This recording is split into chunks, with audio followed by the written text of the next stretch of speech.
Continuamos, mis queridos hermanos, hoy con la parábola del hijo pródigo. La vez anterior, creo que hace varias semanas, vimos los dos anhelos del pecador. Y lo vimos a través del hijo pródigo, es decir, se refleja en él el anhelo de la independencia y el anhelo del placer. Y con estos dos anhelos, él pidió la herencia que él quería o le correspondía antes de tiempo para tener el placer que él quería.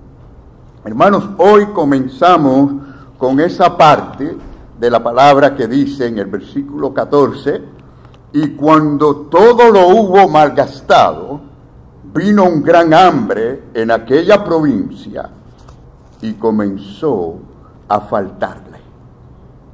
Amigo que me escuchas, este texto representa verdaderamente la gran miseria espiritual del hombre sin Dios y sin Jesucristo, sin darse cuenta. Es decir, esto no es un asunto muy consciente en el hombre, es decir, necesita lo más necesario, yo diría, lo único necesario realmente para la satisfacción de su propia alma, y de que solo viene, ¿de quién? De Dios. Hermanos, tal es el estado del pecador, que es como el de irse, si ustedes ven en la historia, es como de irse a una provincia lejana, apartada totalmente, en la que reina allí el hambre del alma. Verdaderamente es un miserable mendigo espiritual, y lo peor de todo es que se pone en esa posición cada día sin darse cuenta de su realidad y su condición espiritual. Esa es la historia, esa es la realidad espiritual de toda persona sin Jesucristo en su corazón, según la Biblia. Ahora, mirando la historia, mirando este texto, preguntamos, ¿dónde estaba ahora esa buena vida que el hijo pródigo quería tener? ¿Qué le pasó con el baile? ¿Qué le pasó con los amigos? ¿Qué le pasó con las bebidas? ¿Qué le pasó ahora con las mujeres? ¿Qué le ocurrió a esa independencia y a ese placer que él quería tener? Hermanos, vemos en la historia que todo se había ido al fondo. Y saben, a veces Dios nos lleva por circunstancias en que tenemos que en algún área de nuestra vida tocar fondo, para que nos demos cuenta realmente cuánto le necesitamos a Él, cuán importante es Él para nosotros.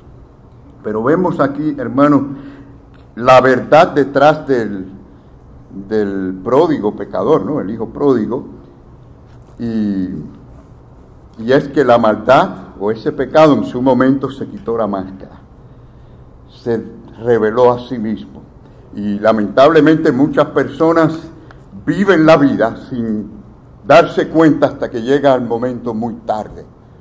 Querido amigo que me escucha, hermanos, el infierno está lleno de gente que no entendieron a tiempo la realidad de su condición espiritual, y estará lleno el infierno de este tipo de personas. Muchas personas viven detrás de esa máscara sin saberlo, y lo peor es que llegará el momento que sea muy tarde si no vienen a Cristo, la verdadera solución.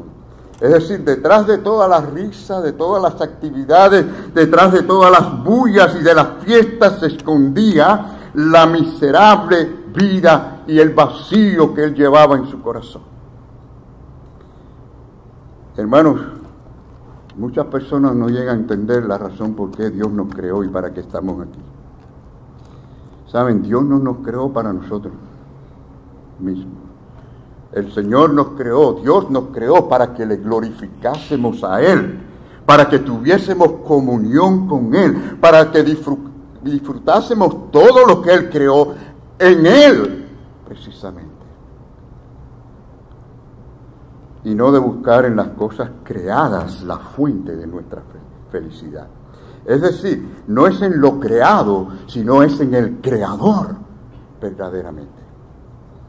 Y hay una lección aquí que no podemos pasar por alto, y es que la causa de la insatisfacción y de la infidelidad que vemos en el hijo pródigo, que es lo que sucede con las personas sin Cristo en su corazón, se encontraba no en el Padre, no en la casa de su Padre, sino en él mismo. Saben que la tendencia nuestra es a pensar que el problema es la circunstancia. Es decir, si esta circunstancia no me estuviera ocurriendo, yo estaría feliz. Yo estaría muy bien si el ambiente alrededor mío sería un buen ambiente. Si yo tuviera dinero, si la economía no estuviera mala, yo estaría feliz. Pensamos así, ¿no? Le echamos la culpa a algo.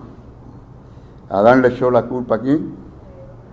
A Eva, y Eva se quedó callada, le echó la culpa a la serpiente, ¿no? Aunque Adán le echó la culpa a Dios también, porque dice, la mujer que tú me diste, como diciendo, no la hiciste muy bien.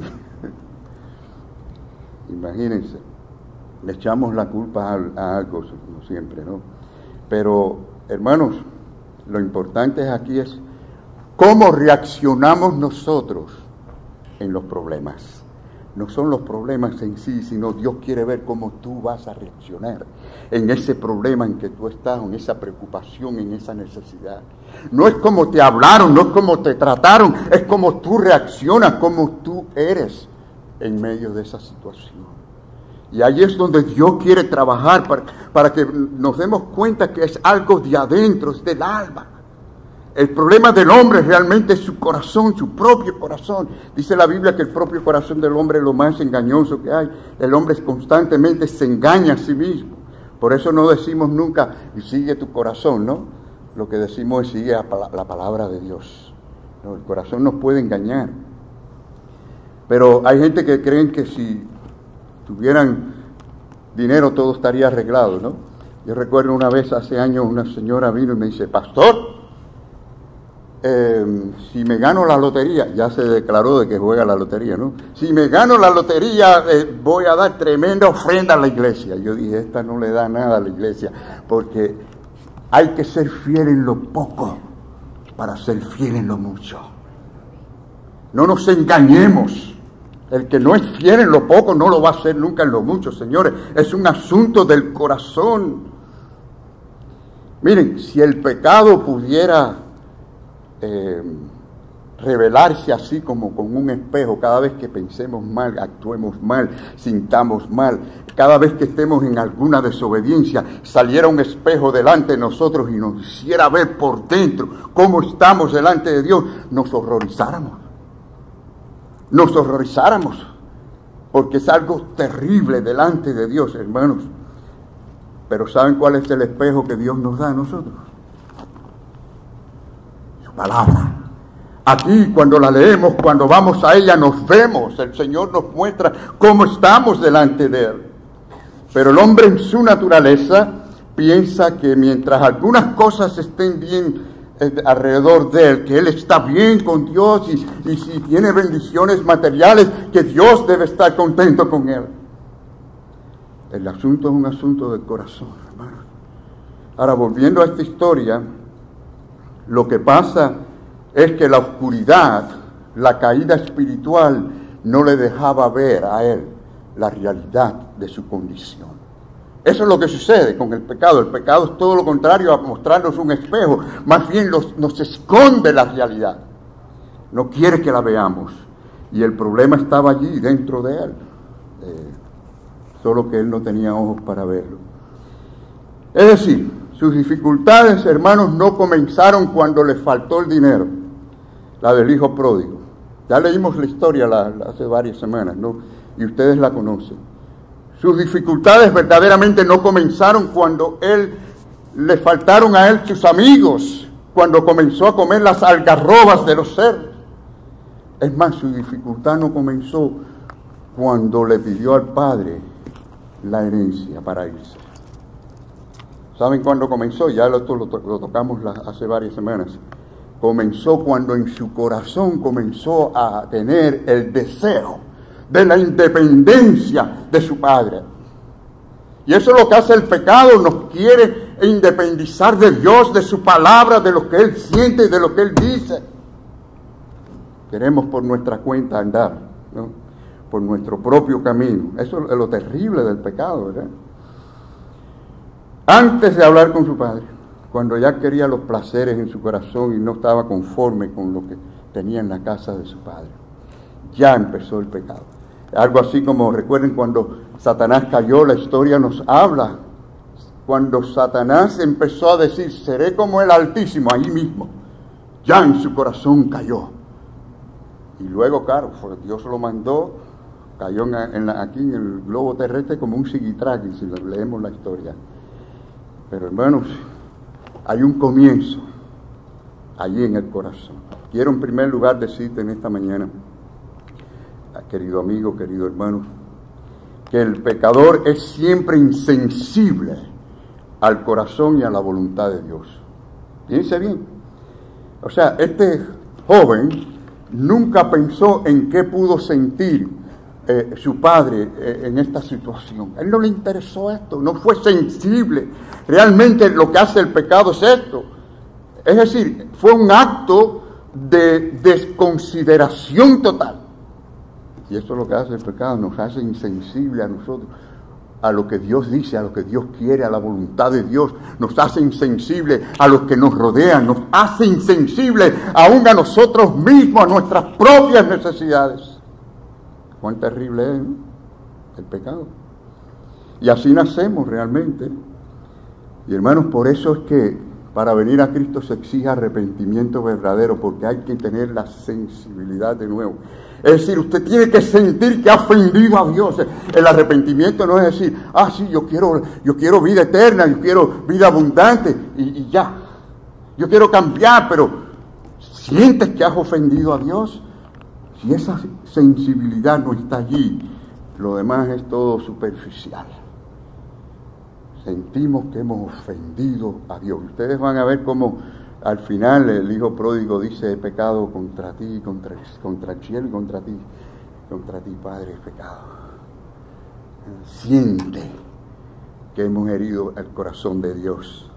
Pero ¿saben lo que hacemos? Fíjense que Dios nos creó para que le amásemos a Él, ¿no? No es así.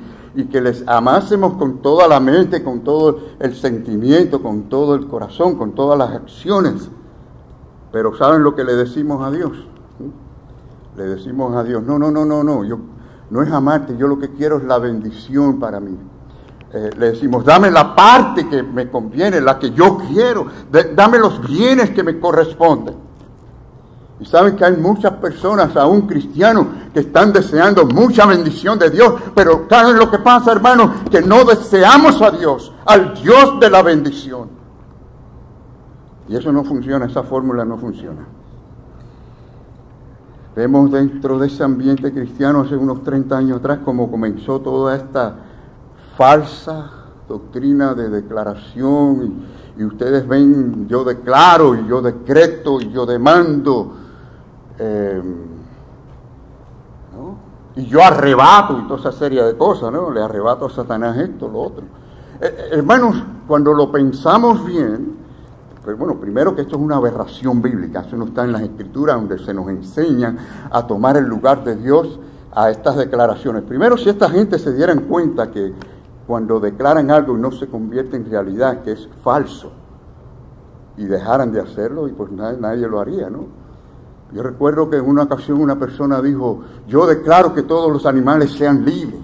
Imagínense, si todos los animales fueran libres, salieran de los zoológicos y estuvieran por todos los lugares, los animales mascotas salieran. Pero esa declaración no tuvo ningún poder. Yo recuerdo una señora que se fue contra la cerca de la iglesia aquí y la desbarató. Y ella dice, no se preocupe, pastor, yo lo voy a pagar, pero yo no tengo dinero. Pero yo declaro que tenga el dinero. Bueno, no tenía el dinero y la declaración no funcionó. Hermanos, andamos declarando cosas que no sabemos qué estamos diciendo. Además, eso nos aleja de venir a Dios y clamar a Él. Dios no nos dice a nosotros que nosotros andemos como pequeños dioses buscando la bendición por ahí, sino que vayamos a Él. Él dice, clama a mí A ver, ¿cuántos quieren que Dios demuestre cosas grandes y profundas que aún no conocemos? ¿Cuántos queremos eso? Pero ¿saben la primera parte del pasaje? Clama a mí.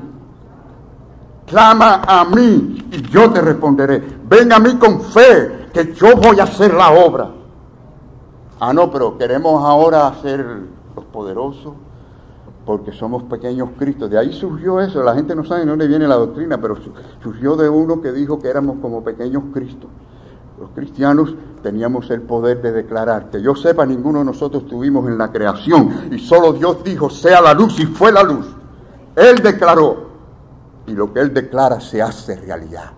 Y aquí está toda la palabra del Señor declarada, la que usted y yo necesitamos para vivir la vida cristiana a todo dar. Así que, hermanos, vemos que el perdido no se complace con esa comunión con Dios. El venir a Dios para clamar a Dios es buscar comunión con Dios. El perdido no quiere eso. ¿Tiempo de oración? No, para nada. En sus pensamientos y en sus deseos no es la comunión con Dios como prioridad. Así que miren, hermanos, para que veamos que a veces nosotros somos insensibles y no nos damos cuenta aún en nuestra vida cristiana. ¿Qué es lo que Dios quiere para tu vida? ¿Te importa eso? ¿Realmente te interesa la voluntad del Señor? ¿Se imaginan ustedes, hermanos, si decimos ahora, hermanos, el próximo domingo, toda persona que venga aquí al templo a adorar al Señor le vamos a dar $100? ¿Qué ustedes creen que va a pasar? Y les decimos, miren, díganselo a cualquiera que quiera que venga, que le vamos a dar $100. ¿Qué ustedes creen que va a suceder? No vamos a tener ni parqueo, ni suficientes asientos. Esto va a ser tremendo, la gente por las ventanas. Tremendo. ¿Se dan cuenta de lo que estamos diciendo? ¿No creen ustedes que sucedería? Literalmente, yo sí creo que sucedería. Pero qué pena que decimos, vengan a adorar al Señor. Vamos a orar, a clamar a Dios. Vienen algunos cuantos. ¿Qué diferencia? Hermanos, entonces no somos tan sensibles como debiéramos de ser a la voluntad del Señor, a lo que el Señor quiere realmente, y por eso tenemos que vernos como en un espejo, cómo está nuestra vida espiritual delante del Señor, si verdaderamente le amamos de todo corazón. Y el pecado lo que hace es alejarnos. Cuando una persona utiliza su vida, sus recursos, solo para sus deseos personales, sin importarle lo que Dios quiere, esta persona está actuando igual que el hijo pródigo. Miren lo que leemos en las Escrituras sobre esta actitud. El apóstol Pablo dice, no aprobaron tener en cuenta a Dios. ¿Se da cuenta de lo que estamos diciendo? Esto es insensibilidad, ¿no? Imagínense, hermanos, no les importó la opinión del Dios eterno, del verdadero y único juez eterno. No les importó, no aprobaron tener, no es que no tuvieran conocimiento, sino que no aprobaron, no quisieron tener en cuenta, fueron insensibles a la voluntad de Dios. Y nosotros los cristianos no podemos tener nada de esa actitud.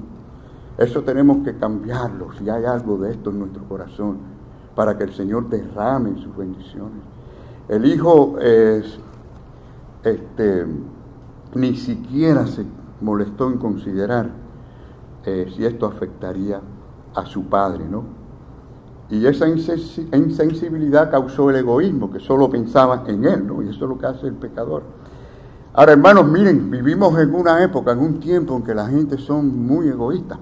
Si ustedes miran alrededor, el mundo está lleno de egocentrismo, ¿no? Y también el medio ambiente pues nos anima, todo es a que deseemos cosas que aún ni necesitamos. Tenemos hasta en los celulares constantemente la invasión de propaganda. Y la gente empiezan a desear y creen que es una necesidad, algo que ni pensaban que necesitaban, ¿no? Y empiezan a avariciar y a querer cosas que no necesitan y no les convienen. Ahora, hermanos, esa insensibilidad de la que estoy hablando se infiltra en los cristianos a veces en la iglesia. No solo que... O sea, ¿cómo usted sabe que somos insensibles a Dios en muchas cosas?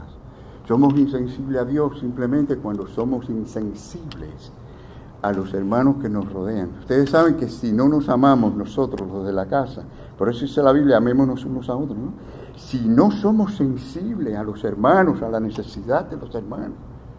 Si un hermano está en el hospital, si está en cirugía, todos debemos de sentir con ese hermano, todos debemos de unirnos en oración por ese hermano.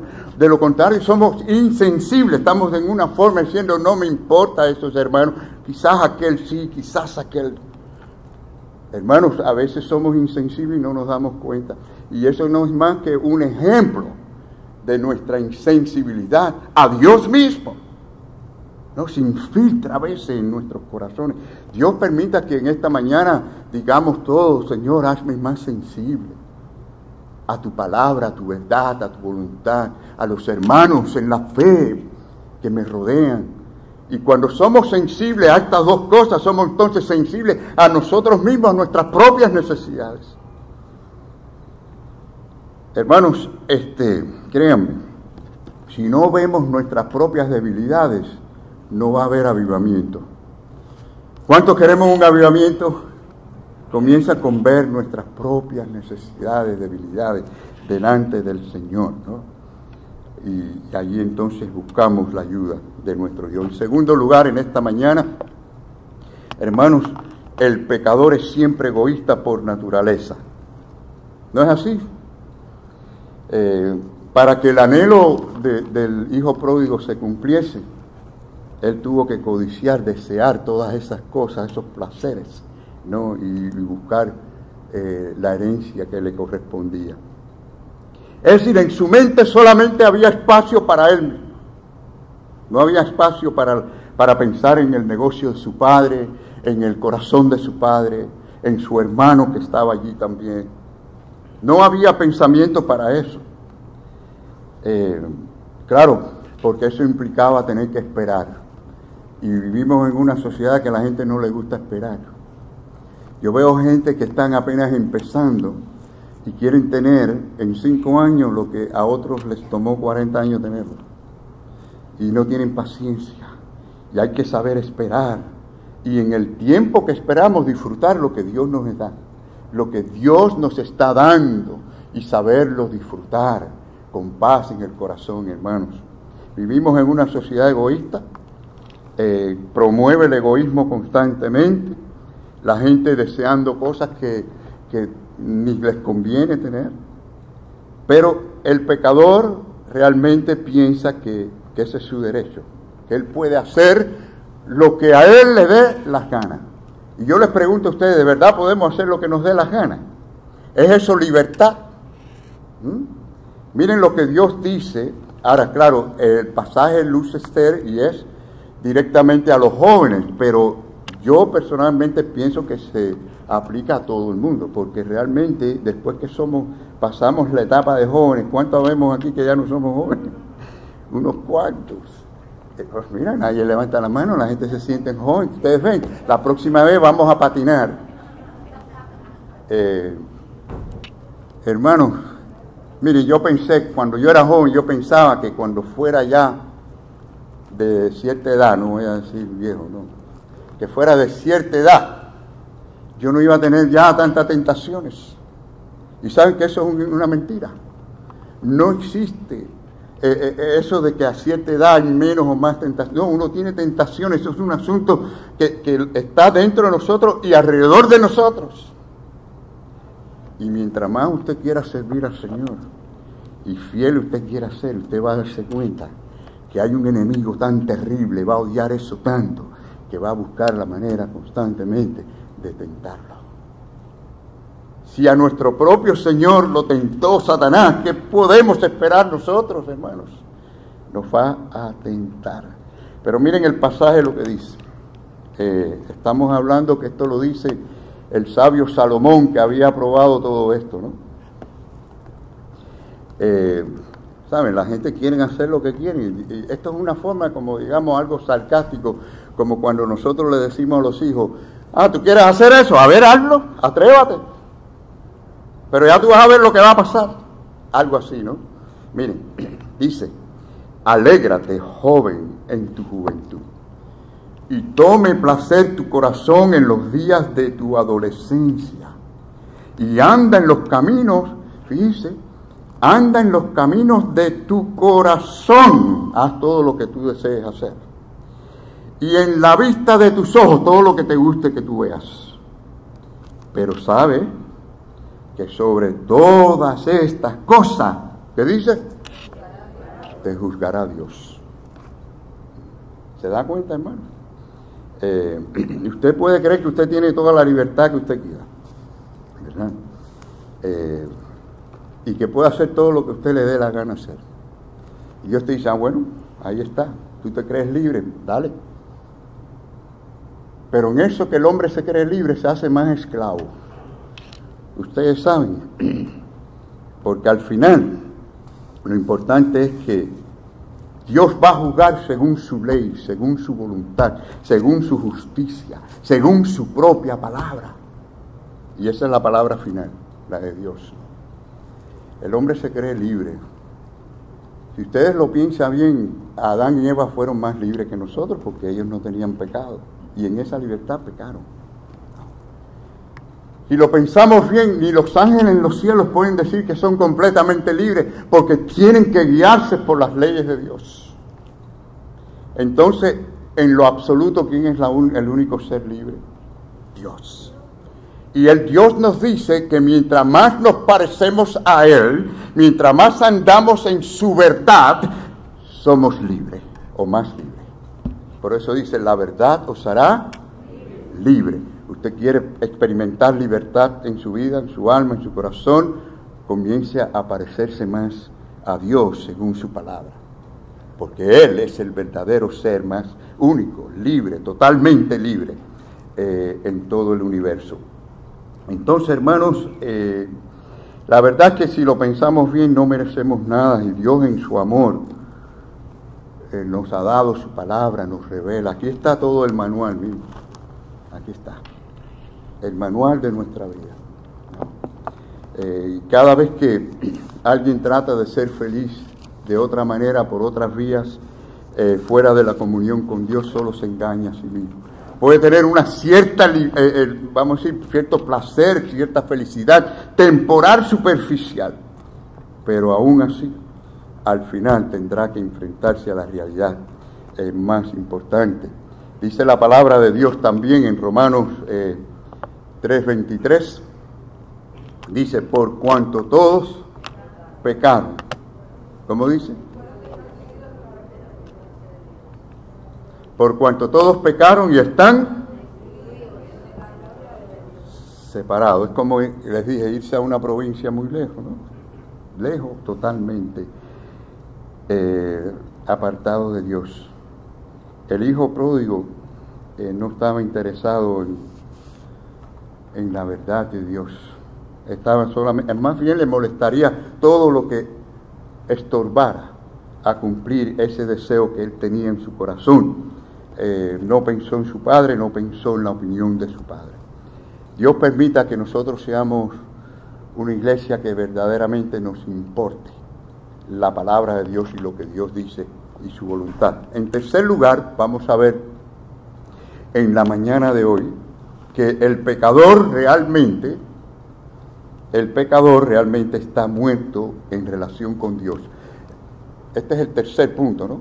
Pero fíjense, hermanos, ya este tercer punto y cuarto punto que vamos a mirar rapidito son los puntos que dedicamos en las primeras partes de estas parábolas. Ustedes recuerdan, hablamos ya de esto.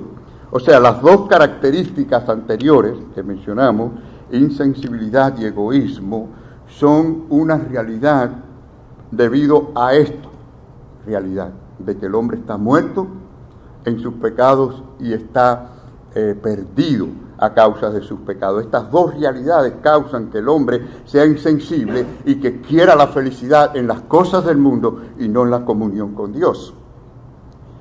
Miren esta palabra que dice aquí el Padre. Esto es dicho por el Padre cuando el Hijo regresa y va a celebrar. Miren, el versículo 24 dice, porque mi Hijo muerto era y ha revivido. O sea, espiritualmente estaba muerto en relación con Dios. Y esta es la condición verdadera del hombre pecador sin Cristo. Está que no, un muerto no puede responder a lo que está alrededor, es decir, al medio ambiente, no puede. Está muerto. Y por eso el que está muerto espiritual oye la palabra de Dios y no la entiende, no le interesa, le aburre, le huye, no quiere ver eso, no tiene relación con Dios, no tiene comunión con Dios. Y miren cómo pasó esto. Y vamos nosotros, o sea, la advertencia fue clara de Dios de que el hombre iba a morir así. Y lo vemos en Génesis capítulo 2, versículo 17. Le dice, mas del árbol de la ciencia del bien y del mal no comerás.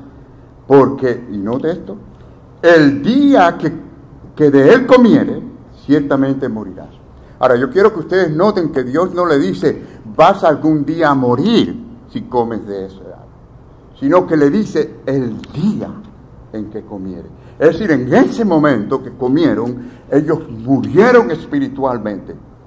Y de ahí viene la decadencia física y la muerte física, y de ahí viene luego la muerte eterna, separados de Dios. Entonces, hermanos, cuando Adán pecó, fíjense que él estaba vivo todavía, pero estaba muerto espiritualmente. Dice la palabra del Señor, en contraste, dice en Primera de Corintios, miren, Primera de Corintios, qué pasaje más hermoso. Primera de Corintios 2:14.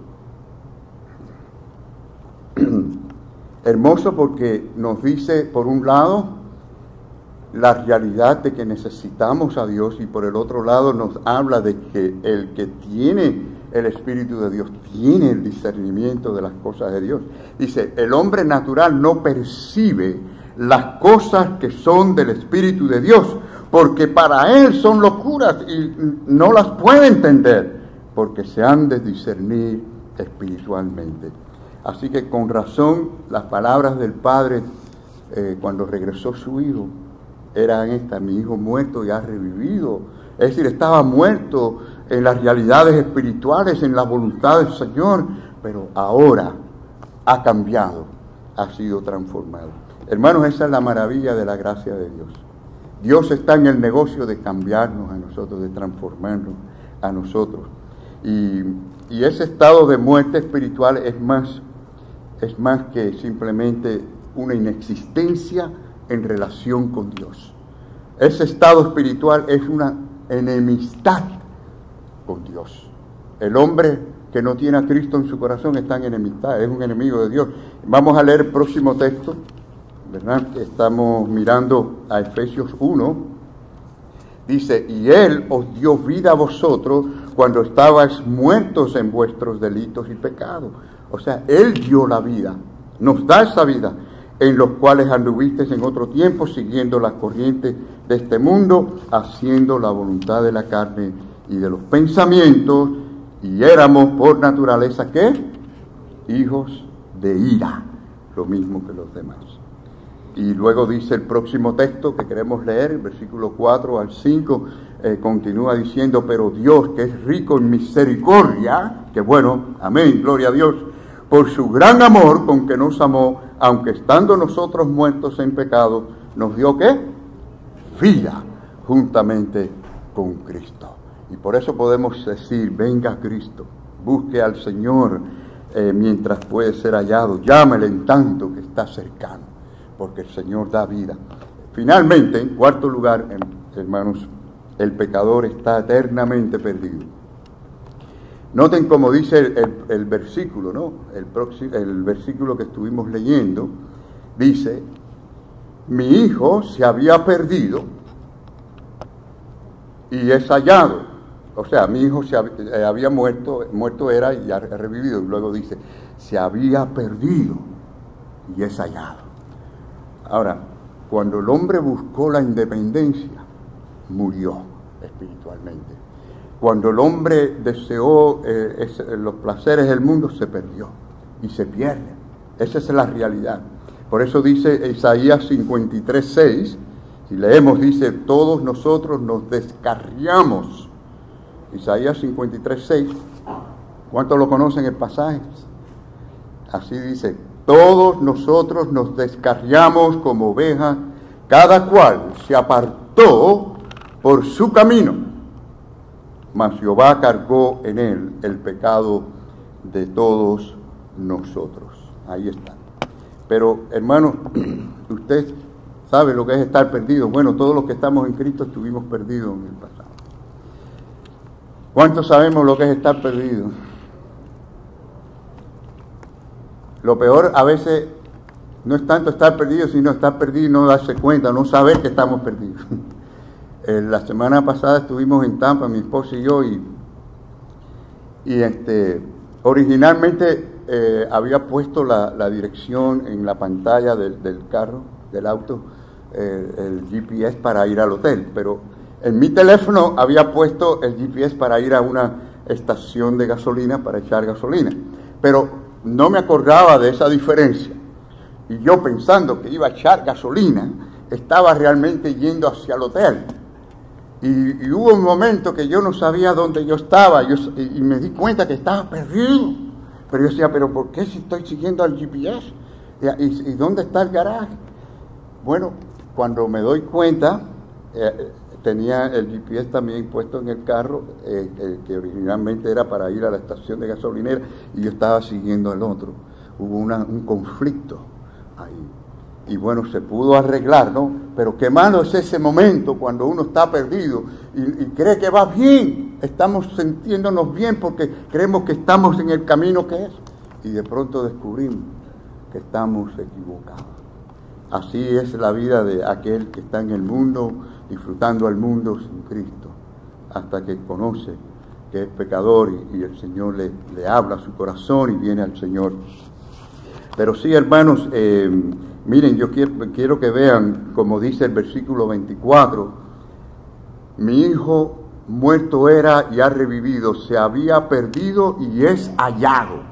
Ahora, cualquiera diría, pastor, espérese un momentico, nadie fue a buscar al hijo pródigo. Él mismo en un momento decidió ir al Padre. Y yo lo que quiero que ustedes noten aquí es que el Señor Jesucristo dijo 3 parábolas seguidas. En las primeras 2 que ya las dimos, comenzamos, recuerden, a hablar de la oveja perdida, luego de la moneda perdida, y en ambos casos vemos en la oveja perdida que el pastor fue a buscar a la oveja, y en la moneda perdida la dueña barriendo buscó aquella moneda para hacerse dueña de ella, o le pertenecía para tenerla en su posesión. Entonces, hermanos, aquí lo que estamos viendo es la parte de cuando el hijo pródigo va y regresa. Y por eso es que vemos aquí que él reconoce que fue hallado. Porque esa es la realidad de la obra de Dios y la gracia de Dios.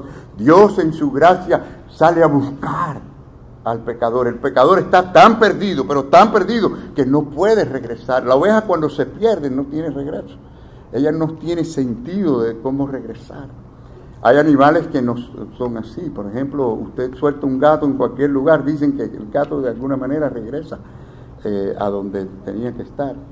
Y he oído historias formidables en cuanto a eso, ¿no?